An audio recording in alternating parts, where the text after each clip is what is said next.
Želeli bi osvetliti stanje na področju šolstva po 2 letih vlade. Zato smo pripravili v okviru odbora za šolstvo nekaj pripomb in opažanj v zvezi z učinki delovanja Ministrstva za šolstvo in šport.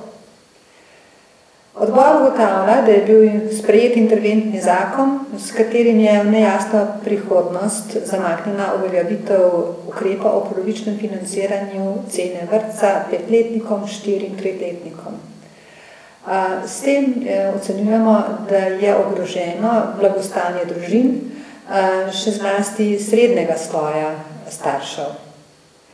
Sprejete spremembe in dopolnitve zakona o vrtcih ne prinašajo bistvenih rešitev.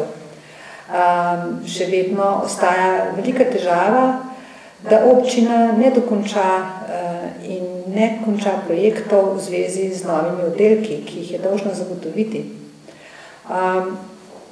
Zakon določa zgolj to, da mora občina začeti projekt za nove oddelke, za gradnjo novih oddelkov, nikjer pa pravzaprav ni omejitve, kdaj bi se morali končati. Torej, to ni dobra rešitev. V zakonu je dobra rešitev, ki občinam nalaga, da v prostorskih aktih opredelijo tudi prostor za vrtce. Sprememba zakona o organizaciji in financiranju vzgoje in izobraževanja prinaša z sestavo sveta zopet ponovno v Slovenijo samoupravljanje, ki se je izkazalo že v preteklosti kot neučinkovit sistem. Sprejete spremembe in dopolnitve pravilnika o šolskem koledarju so prinesli po nekaterih ocenah 12 milijonov evrov samo v naslednji sezoni, 12 milijonov evrov škode, ki jo bodo utrpeli turistični ponudniki. Kajti združuje se 2 termina, v en enem terminu pa se zvrsti seveda manj uporabnikov turističnih storitev. Sprejet je bil nov pravilnik oziroma dopolnitve pravilnika o upravljanju učbeniških skladov. Ta pravilnik prinaša nalogo staršem, naj se odločajo, kateri delovni zvezek je primeren za otroke, oziroma se odločajo o ceni. Pa vendar vemo, da cena določa tudi izbiro delovnega zvezka. To je pretežka naloga za starše, ki niso strokovnjaki na področju delovnih zvezkov in hkrati želitev za strokovnjake, učitelje, ki so edini pristojni, da lahko izberejo primerni delovni zvezek za otroke.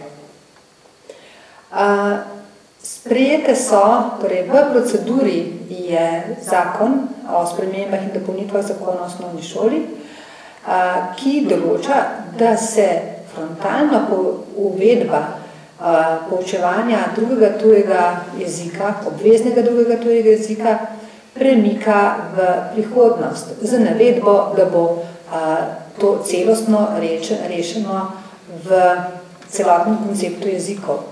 Poudarjam, da je generacija otrok, ki sedaj prihaja v naslednjem šolskem letu, 7. razred, tista generacija, ki bi morala imeti vsa zagotovljen obvezni drugi tuji jezik.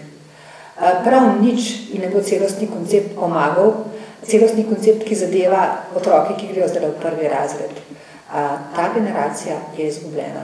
Je izgubljena kot konkurenčna generacija med svojimi vrstniki v Evropi, ki bodo znali 2 jezika. Žalostno je, da je Slovenija kot predsedujoča ponosno predstavila svoj ukrep drugega tujega jezika in mimogrede, to je zgodba o uspehu danes v tistih oddelkih, kjer se poučuje v tistih šolah. Pri tem pa seveda jo danes prehitevajo mnoge države, ki so bile leta 2008, ko je na svetu ministrov Slovenija to predstavila in sprejet je bil dokument o večjezičnosti. Temu res ostro nasprotujemo.